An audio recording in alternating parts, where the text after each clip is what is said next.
Rue Président de la République, c'est ici que nous rencontrons Strong Kaeni, le communicateur du Parti du Peuple pour la Reconstruction et la Démocratie PPRD en ville de Butembo. Selon lui, l'augmentation du salaire des députés nationaux s'avère inopportune au regard des difficultés auxquelles le pays est confronté, dont les défis sécuritaires ici dans l'est de la RDC. Il pense que l'essentiel des moyens dont dispose la nation devrait être utilisé pour financer les efforts de stabilisation en cours au Nord Kivu et en Ituri. Il y a la mégestion, c'est un pays aussi que tout le monde jette à la poubelle parce que l'organisation politique est au rabais. Et c'est un pays que tout le monde jette à la poubelle parce qu'il n'y a pas la rationalité pour ce qui est de la gestion de la chose publique.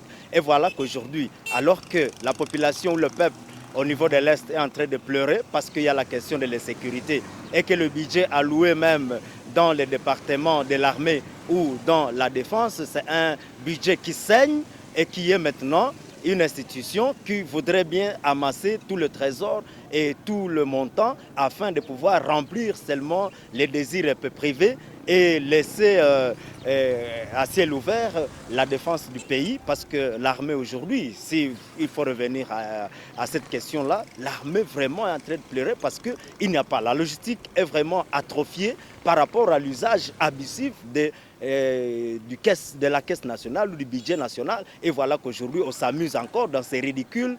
Nous sommes plongés vraiment dans une situation qui ne dit pas son nom.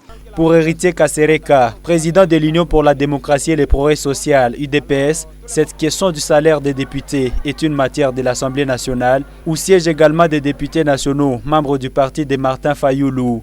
Le débat, malheureusement, est en train d'être mené dans la rue. En principe, comme c'est une question qui concerne les honorables députés, le débat allait se mener au niveau de l'Assemblée nationale. Il n'y a que ça comme le premier regret que je peux toutefois soulever, mais aussi le deuxième regret, ça concerne la personnalité qui a annoncé le montant de 21 000 $ comme salaire des honorables députés. C'est anormal que ce soit un honorable député qui s'exprime comme ça dans la rue. Moi, j'estime que si c'était vrai qu'il y aurait augmentation de 21 000, puisque d'après ses propres termes, lui voulait justement justifier que c'est vraiment une corruption, étant donné qu'il y a d'autres couches sociales qui ne bénéficient pas d'un salaire décent. C'est ainsi que moi je me dis que l'honorable député Fayoulou, il a déconné, il allait peut-être ramener ce débat au niveau de l'Assemblée nationale. Et si en réalité on a haussé les salaires des députés, moi je pense qu'il y a aussi possibilité quand même de hausser les salaires aussi des autres fonctionnaires de l'État.